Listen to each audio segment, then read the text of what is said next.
Are you a people pleaser in your business and life, and you cannot set boundaries because of having some self-doubt?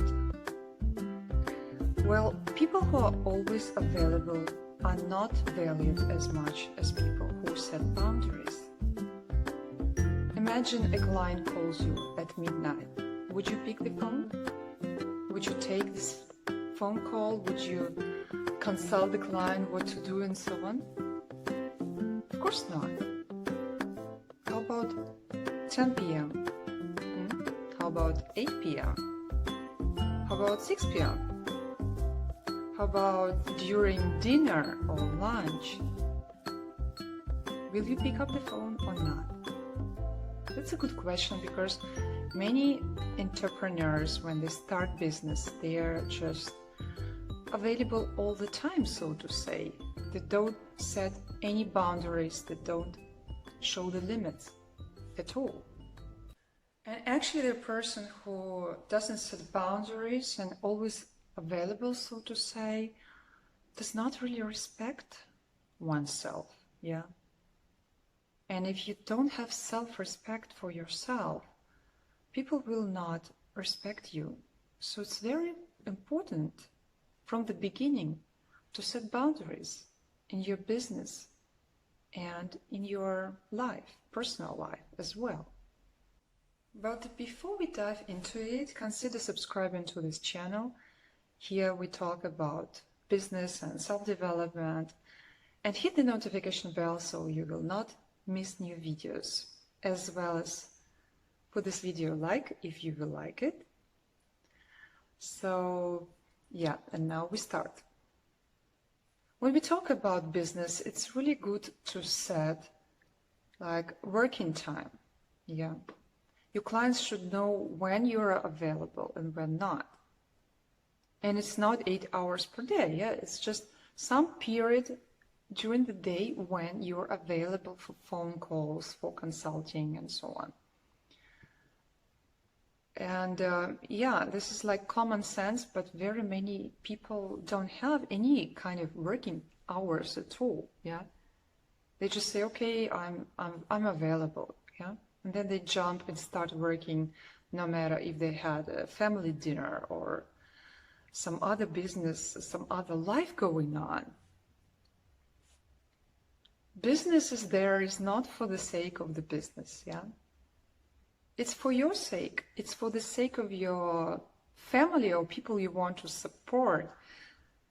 It's just for your sake. And so don't make yourself a slave of your business.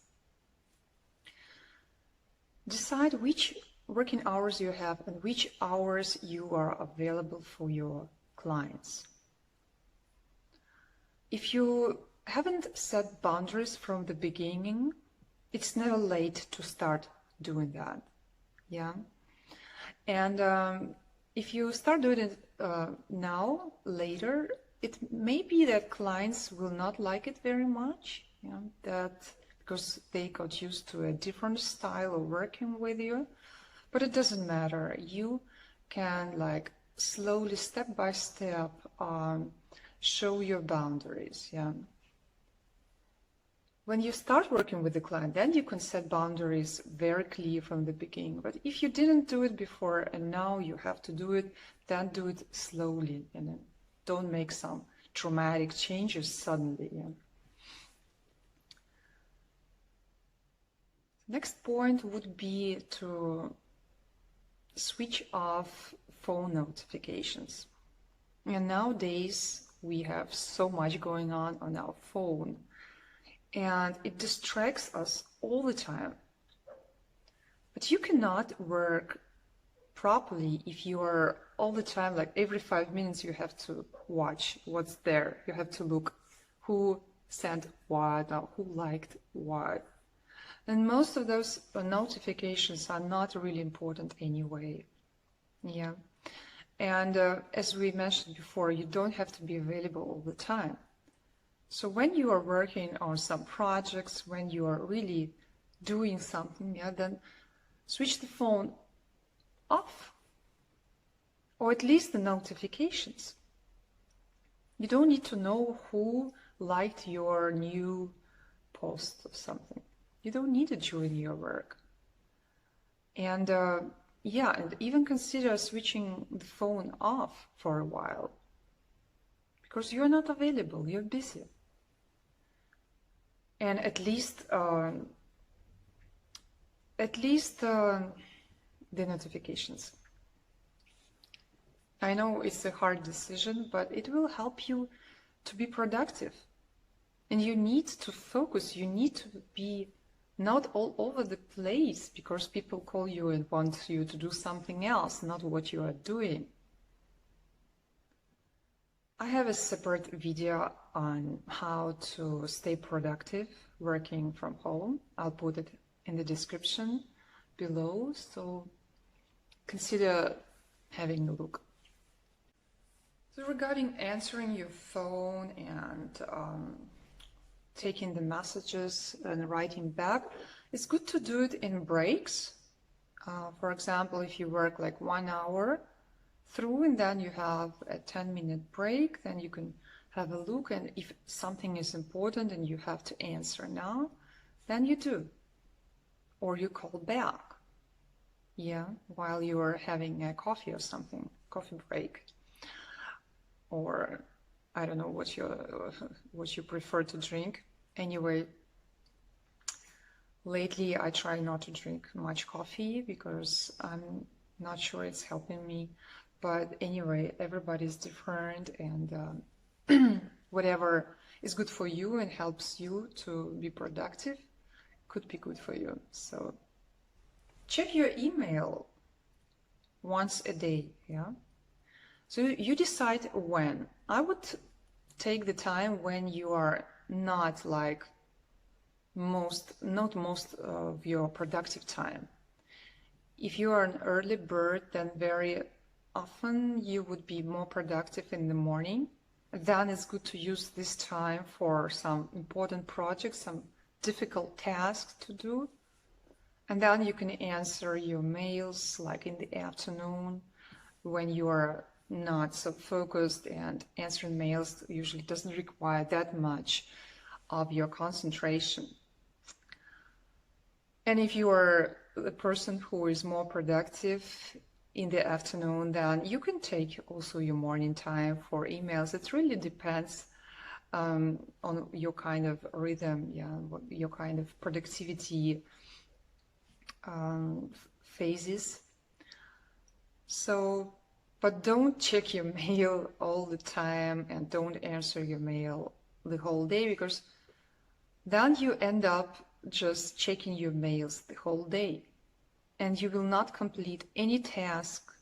You will not be good for your clients because you're late with your work. You will not, you promise, yeah?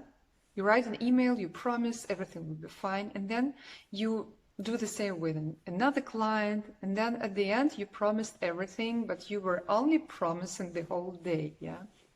Setting some terms and conditions, but not really doing anything, any project, yeah? So once a day is good enough, yeah? It's okay for any business to get an answer within a day, or even 2. Don't be overstressed about being always available. Of course, there are some urgent tasks, but you know what I mean. Usually we take everything as urgent, but very often it's not like that. So, yeah, don't overpromise. Yeah, don't say you will do it within an hour or within a day. Don't overpromise. It's better than you overdeliver. Yeah, you said you do it like this, and then you did it even better or even sooner. So you overdeliver, and the client is happy at the end. And if you promise too much and then you're a little bit late, then the client is already unhappy, even though you actually delivered pretty good, you know, compared to other people or other competitors. But the client would be unhappy because you promised something else. You need to create your boundaries, yeah? You need to state your boundaries to the people, to let them know. what is possible, what is not possible, and you need to maintain your boundaries. It's not like this that yesterday you said, I will be available only, and then the next day you forget your boundaries and do completely something else. It doesn't work like that. So really maintain your boundaries. Don't change it. Otherwise, people will not respect you. And you should understand why you need those boundaries. First of all, you can perform your work much better. You will not be distracted all the time, yeah? Second, people will respect you much more. They will appreciate your time.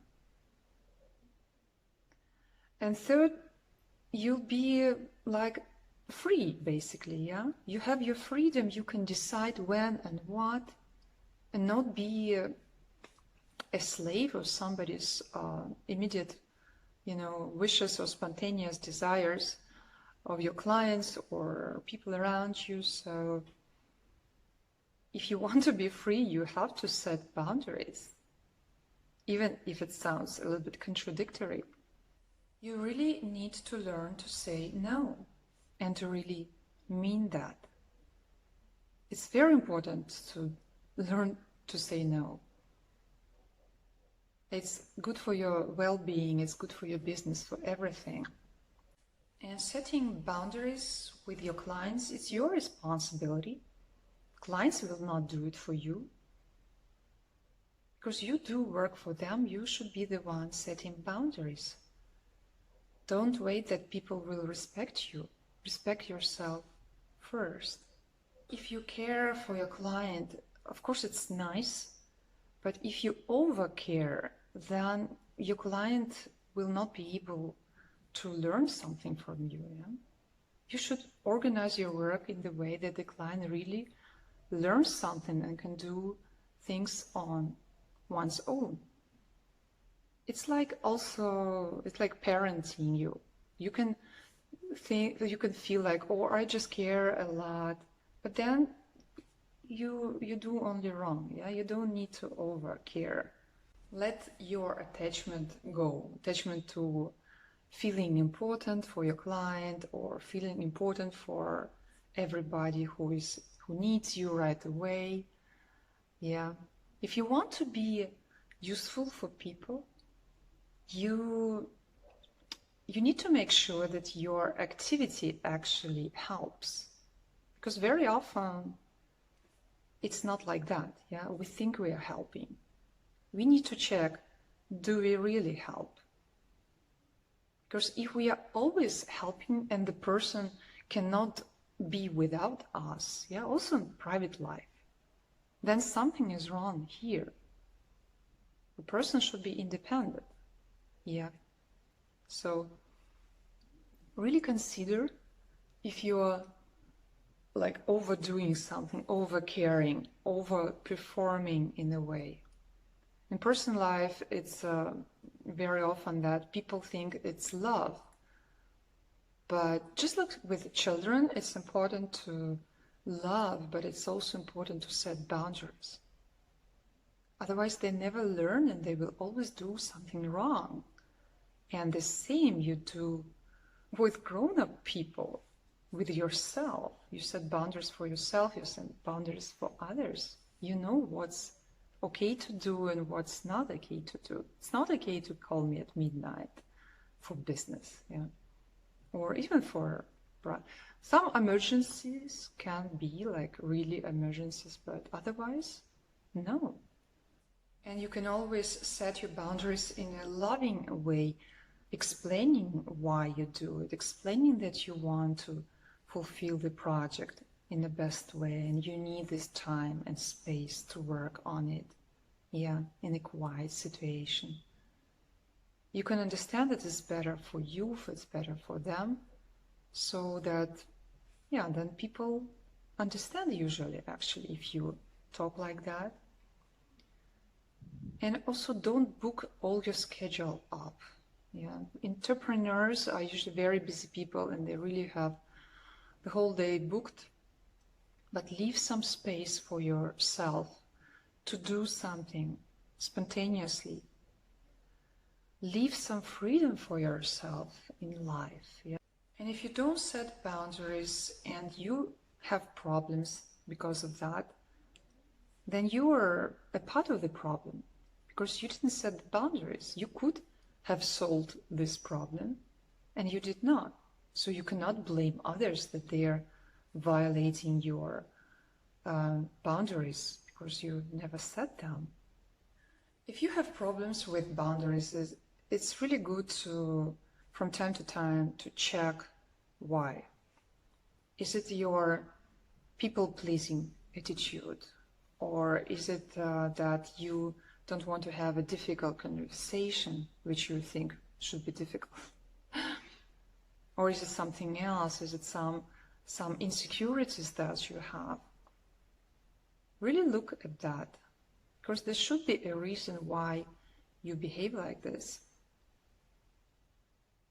And basically, if you do behave like this, then you are a dependent person. You depend on other people's wishes or emotions. If they are not happy, then you are not happy. Your clients are not happy, then you are miserable, you know. It should not be like this. If you did everything right and the client is unhappy, then you should not worry. You should not be upset. You should not forget everything you planned, like private stuff, yeah, and go and help the client if it was not your fault. So don't become a slave of your own behavior, of your own habits. You should really work with those habits, because then you cannot be a happy person, you cannot be successful, not in your business, not in everyday life, not in your private life. I hope this video was useful for you, and I would like to hear from you in the comments if you have any difficulties setting boundaries, and why, and what kind of difficulties you have. I would love to answer all your questions. I'll see you in my next video. So subscribe to this channel and hit the notification bell so you will not miss new videos of mine on business and self-development. And also give this video a like so that YouTube can promote this video and show it to more people, and they can also benefit from this video.